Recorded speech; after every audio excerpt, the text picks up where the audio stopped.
is, as identified by the British Library, that the information literacy of young people is not necessarily improving with their widening access to technology. The worry is that we concentrate on finding the technology, giving the technology, making the technology available. We concentrate on the quality of the connectivity. We make sure that the content is there. And we assume that our learners who are highly confident in using the technology will automatically be able to use it effectively. My worry is about that final part of the argument. We may be breeding a cut and paste generation. Click, click, click. Let's move on to the next one without the depth of learning. How do we teach our young people, our learners and people coming through, how do we teach them to discriminate and check the information carefully? Again, from an Ofcom survey this year, 28% of 12 to 15-year-olds thought the most truthful results were at the top of a search engine list. 28% is quite a high number of learners. In 2009, it had increased to 32%. So actually, one would argue that the information literacy skills may not be going in the right direction. As the technology becomes more sophisticated,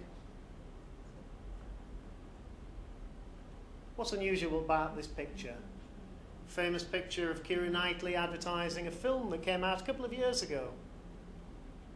Anybody spot anything unusual about that picture? Sorry? Oh, something. Not quite.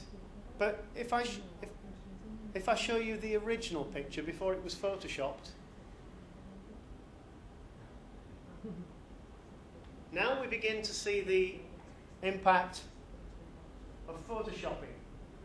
Keira Knightley obviously wasn't tanned enough or enhanced enough for the photographers for the film. What does that say to young people growing up today? So how do we make sure that they're effectively prepared for the next generation of learners? Don't confuse confidence with competence.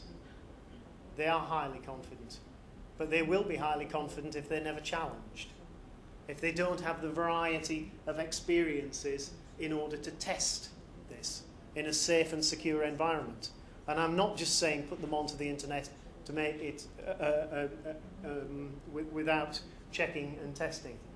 Building it from the very youngest learners. I've seen some fantastic practice in some infant schools where they make up the sort of stories that they might find on the internet. The other thing is there's a good news story here as well, because good teaching still matters. Those skills, knowledge, understanding and application, the characteristics are still, I believe, the same. It's more difficult with the advent of technology because there's a wider range of material. Some of it isn't true. Some of it is out to be deceitful. Those sites we dealt with earlier, it might be a race hate site. It may be a Holocaust denial site. And yet if you picked up that Holocaust denial site from Northwestern University in America, where it appears in the web address, how do we teach the sophistication of skills that makes that child able to access and backlink to check that information?